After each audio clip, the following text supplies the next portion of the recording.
Le système de pensée du cours en miracle, c'est la pensée, la conscience de la parfaite unité. L'unité n'est pas l'idée de plusieurs qui sont un. L'unité, c'est l'idée de il y a seulement un et un seul. C'est ça l'unité. Ce n'est pas l'unité de fusion, c'est qu'il y a seulement un. Ce qui fait que la plupart des concepts du cours en miracle renvoient à l'unité, y compris presque tous les mots du cours en miracle. Le mot unique qu'on devrait trouver dans le cours en miracle au niveau du ciel s'appelle Dieu. L'amour est un synonyme du mot Dieu. Le pur esprit est un synonyme du mot Dieu. L'illumination est un synonyme du fait d'être éclairé par Dieu. Tu vois, le ciel même, c'est un synonyme de Dieu. Donc, le cours te dit que l'unité parfaite, Dieu ne peut pas s'enseigner. Tu dois toujours, en tant qu'étudiant du cours en miracle, quand tu entends un mot, t'assurer que tu fais bien le distinguo entre sa définition dans le rêve et sa définition dans le cours en miracle. La définition qui renforce le sommeil et la définition qui t'amène à se réveiller du sommeil.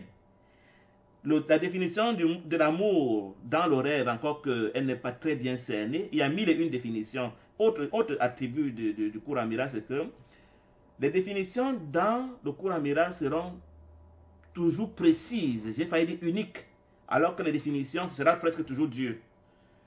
Alors que les définitions dans le rêve seront multiples, seront des conscients qui sont en train de les définir.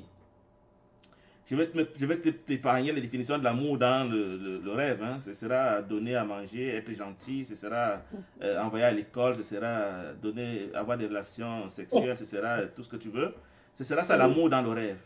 L'amour, selon le cours en miracle, la définition qui te réveille du sommeil, du rêve, ça s'appelle Dieu. Donc Dieu est amour. Et même la Bible le dit, parce que la Bible à 10%, 15% dit quand même des paroles parfois correctes. Elle dit que Dieu est amour et le cours en miracle ne dit pas autre chose. La définition de l'amour d'une manière claire dans le cours en miracle s'appelle le pur esprit. Le pur esprit est l'amour. Mais aussi c'est la lumière. La lumière est l'amour. Mais tout le reste peut être appelé l'amour. La connaissance peut être appelée comme un état de l'amour. Tu vois, la paix est un état de l'amour. La joie est ce que produit l'amour. Tout tourne autour de l'amour. Bref, l'amour, c'est le ciel. L'amour, c'est Dieu. Au lieu de dire Dieu, on aurait pu dire l'amour. Alors le cours te dit, de quel droit penses-tu que tu peux définir Dieu? Que tu peux enseigner Dieu? Comment veux-tu enseigner la lumière? La lumière, on constate qu'elle est là ou elle n'est pas là. Point. Donc, pour que la lumière soit là, il suffit de défaire les ténèbres, ce qui fait obstacle à la lumière, et la lumière sera là sans besoin de dire la lumière est, et on la définit pour l'invoquer. Non, on ne peut pas invoquer la lumière. Si la lumière semble avoir disparu, c'est que tu as mis des draps, des barrières, des blocages, des paravents qui t'empêchent de voir la lumière. Donc, pour voir la lumière, et c'est le seul intérêt de la lumière que d'éclairer, il suffit d'enlever tout ce qui t'empêche de voir la lumière. C'est ça que le cours n'est pas un cours d'enseignement de la lumière ou de Dieu, mais il t'apprend à enlever les blocages qui t'empêchent de voir Dieu, qui t'empêchent de voir la lumière, qui t'empêchent de faire l'expérience du pur esprit qui est Dieu. Et le pur esprit n'est pas une entité. Le pur esprit, c'est une nature comme la lumière. Dieu n'est pas une entité. Dieu est une nature. Même si on peut y trouver un être à une certaine dimension, mais il vaut mieux comprendre Dieu comme étant une nature pour pouvoir comprendre que tu sois aussi Dieu et que Nézine soit Dieu et que tout le monde soit Dieu, parce que Dieu est d'abord une nature qu'on appelle le pur esprit. Quitte à ce que cette nature, par un mystère que l'intellect ne peut pas encore comprendre, puisse former des êtres en arrière, mais qui tous étant en lumière. Quand on additionne la lumière, quand la lumière est en présence de la lumière, on s'en fout de quelle lumière est qui, on est tous la même chose. Donc, c'est pour ça que le cours dit qu'on ne peut pas enseigner Dieu, on ne peut pas enseigner l'amour, parce que la définition de l'amour selon le cours n'est pas celle que tu as toujours connue dans le rêve. D'accord. Ça veut dire que quoi? On peut enseigner tout ce qui est dans le monde de la dualité, mais tout ce qui est non-duel ne peut s'enseigner. C'est à peu près ça? Ça veut dire que tu ne vois pas ce qui est non-duel parce que la dualité t'empêche de voir ce qui est non-duel. Donc, quand tu vas cesser de croire en la dualité, on n'enseigne même pas ce qui est dualiste. On te dit simplement que reconnais que c'est dualiste et rejette-le comme étant réel. C'est alors que tu pourras voir la lumière.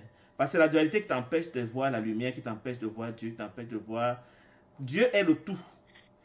La dualité pense que tu es limité et que les choses sont limitées. Parce que pour percevoir, il faut que je sois limité de manière à percevoir autre chose qui est aussi limitée. Tu vois? Aussi longtemps que j'ai encore une conscience de la limitation, je peux percevoir et je n'aurai pas la conscience du tout. Donc le tout ne peut pas s'accommoder avec les limites.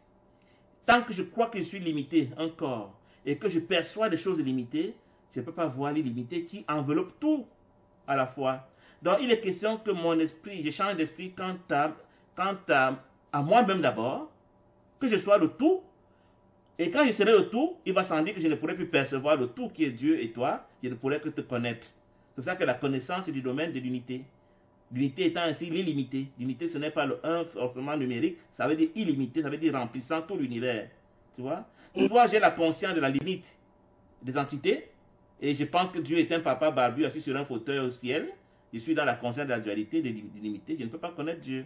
Dieu, dans la réalité, c'est le pur esprit qui est lumière et qui remplit tout, et qui est tout, et qui a tout, et qui connaît tout, et que sais-je encore, qui n'a aucune limite en quoi que ce soit. Et c'est ce que je suis moi aussi réellement.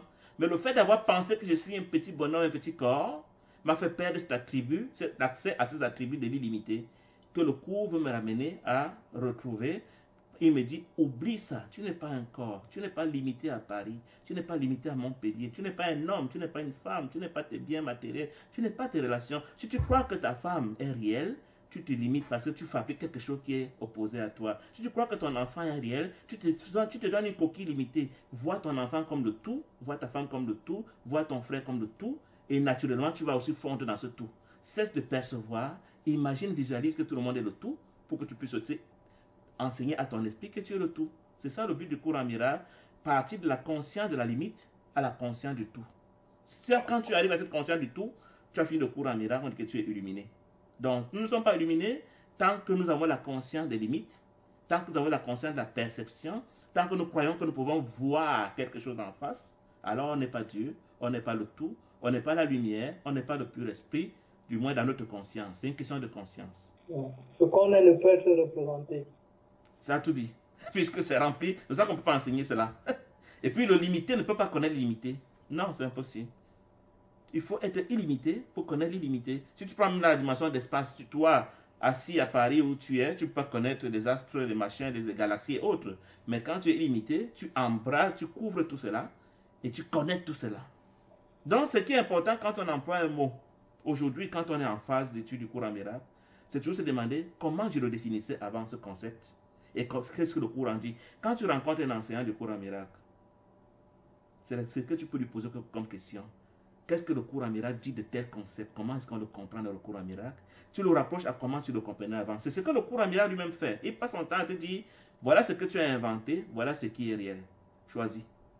Donc, le cours en miracle te dit, tu t'es inventé limité, mais tu es réellement illimité. Tu choisis quoi? Tu dis, non, je persévère à m'entêter à croire que je suis illimité. Je suis un corps qui doit faire des choses dans un monde réel. Il dit, ok, il n'y a pas de problème. Mais sache que tôt ou tard, tu sauras que tu es illimité. Et quand tu seras illimité, tu sauras que tu es le même que Dieu, parce que tous les illimités sont pareils. Il n'y a pas un qui est plus grand que l'autre dans les illimités. C'est pour ça qu'il te dit, pour apprendre à être illimité, même étant encore limité, apprends déjà à imaginer que ton frère limité comme toi est ton égal.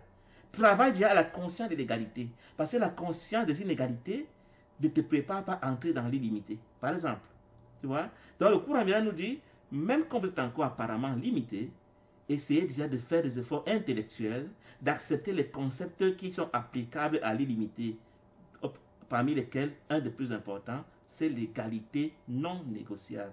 Là où tu vois une hiérarchie, là où tu vois des classes de division, on n'est pas en train de se préparer à entrer dans l'illimité. Ça veut dire que ton enfant, ton petit bébé qui naît, tu le perçois déjà comme ton égal. Tu oublies que c'est un bébé, tu te souviens que c'est un comédien qui joue à être un bébé, mais derrière c'est l'illimité. Tu vois ton ennemi, tu vois ton frère, tu vois ton collègue, tu vois un corps, mais tu dis non, ça c'est la face que je vois, c'est un comédien, derrière il y a l'illimité. C'est ça que j'ai envie de voir, c'est ça que je vais devenir. Ce faisant, tu enseignes à ton esprit que tu es illimité. Donc le but final du cours en miracle, c'est être illimité. C'est ça, être Dieu. Avec humilité, hein. Comment? Avec beaucoup d'humilité.